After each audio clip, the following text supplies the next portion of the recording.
Starije generacije dobro se sjećaju Galeba, broda koji je prevozio Tita i njegove goste, a koji već dugi niz godina skuplja prašina. Budućnost mu je svjetlija. Uskoro će naime zajedno s brojnim drugim spomenicima riječke kulturne i industrijske baštine postati prava turistička atrakcija. Legendarni Galeb, bivša ploveća rezidencija Josipa Broza Tita, dobiva novi život. Uskoro će naime biti pretvoren u atraktivan turistički objekt s muzejom, hostelom, restoranom, pa čak i brijačnicom. Dio je to velikog projekta Rijeka 2020. Europska prijestolnica kulture, u kojem objekti kulturne i industrijske baštine postaju atraktivne turističke lokacije. Svijetla budućnost čeka i prvi hrvatski Art Kvart, mjesto znanja, umjetnosti i kulture. Što je točno projekt Art Kvart? Projekt Art Kvart je priča o riječkom nekadašnjem kompleksu Benčić, gdje je zapravo počela riječka industrija u 18. stoljeću kao rezultat rada rafinerije šećera. Rafinerije šećera danas više nema, na njenom mjestu je radila kasnije tvornica duhana, pa tvornica Rikard Benčić, zato Riječani danas i zovu to Benčić. A ono što je važno je da je to zapravo u ovom trenutku najveći industrijski kompleks koji se prenamjenjuje za kulturne potrebe u Hrvatskoj. U palači, glavnoj palači šećerane će biti muzej grada Rijeke.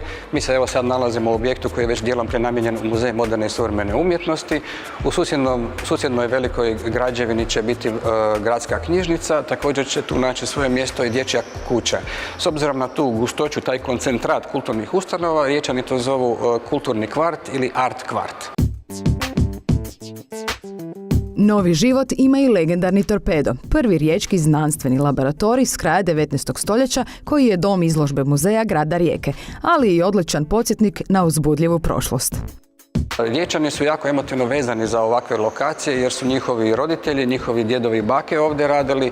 Naravno, danas više nemamo rad na način prve ili druge industrijske revolucije i djeca tih nekadašnjih radnika dolaze ovdje, ali da bi udovoljili nekim drugačijim potrebama. Otvaramo stranice nekog novog života, ali poštivajući i uvažavajući vrijednosti koje su nam ostavili naši roditelji. Već u našoj prvoj priči postaje posve jasno da Rijeka u usporedbi s uobičajenom turističkom ponudom nudi nešto posve drukčije. Grad je to u kojem se nećete osjećati kao klasični turist, jer vas uz ljepote i zanimljivosti očekuje nešto neopipljivo, a ovdje to nazivaju riječkim načinom života. Rijeka danas privlači turiste svojim urbanim životom. On je velikim dijelom posljedica njezine prošlosti, čime hoću reći da je grad imao i neurotičnu političku povijest. Recimo u 20. stoljeću imao 9 država koje se ovdje izmijenilo, a svaka je ostavila od njih neki svoj trag. Riječani su, recimo, ljudi jesu na moru, ali nemaju taj temperament kao što imaju, recimo, Dalmatinci, kao što imaju Južnjaci, a to je zato što je Rijeka zapravo srednja Europa na Jadranu.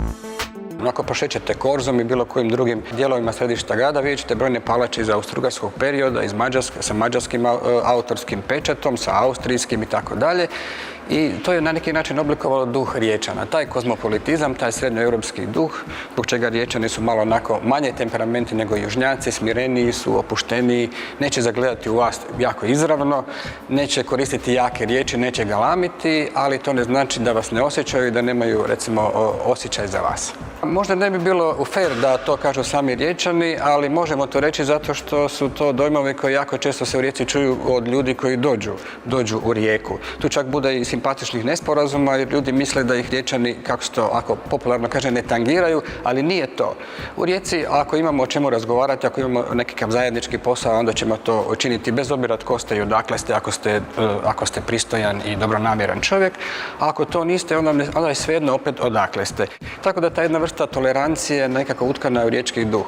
Velim jednim dijelom i zbog te sjajne riječke prošlosti, jer se ovdje prelamaju silnice i iz Austrije, i iz Mađarske, i iz Italije, iz Slovenije, iz Njemačke. Ovdje su sjajne stvari činili Britanci, Francuzi. Dakle, uvijek je to bio jedan multikulturni lonac na najbolji mogući način. Više od 60 gradova dosad je proglašeno europskim prijestolnicama kulture, a Rijeka je prvi hrvatski grad s tom titulom. Naše putovanje po ljepotama kojima je zaslužila ovaj prestižni naslov tek počinje.